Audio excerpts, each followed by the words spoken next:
नमस्कार मित्रांनो, आपल्या यूट्यूब चॅनलवरती तुम्हा सर्वांचं पुन्हा एकदा स्वागत. तामिळनाडू विधानसभेच्या 234 जागांसाठी आज मतमोजणी सुरू आहे. यामध्ये सुपरस्टार थलपती विजय यांच्या तामिळगाव वेटी कळघम टीव्हीके पक्षाने 98 जागा जिंकून आघाडी घेतली आहे. तामिळनाडूमध्ये सत्तांतर होणार असून विजय थलपती पुढील मुख्यमंत्री होऊ शकतात असा अंदाज व्यक्त केला जात आहे.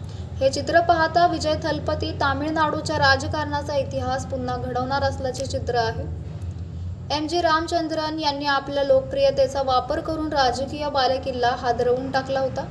त्यानंतर आता विजय थलपती एम.जी.आर. यांच्याप्रमाणेच तामिळनाडूचा राजकीय इतिहास पुन्हा रचणार आहेत, ज्यामध्ये विजय थलपती तामिळनाडू निवडणुकीत विजयी होणार असून मुख्यमंत्री बनणार असल्याचे चित्र आहे.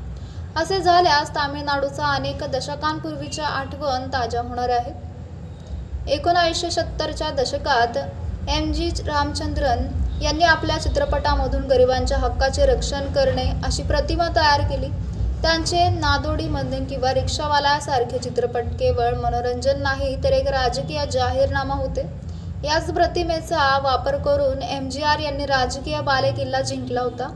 दरम्यान एम.जी.आर. यांच्याप्रमाणेच विजय आपल्या थलपती प्रतिमेचा वापर करत असल्याचे दिसून येत आहे. तर मित्रांनो, आपल्याला काय वाटतंय? आपली प्रतिक्रिया आम्हाला कमेंट बॉक्सच्या माध्यमातून नक्कीच कळवा.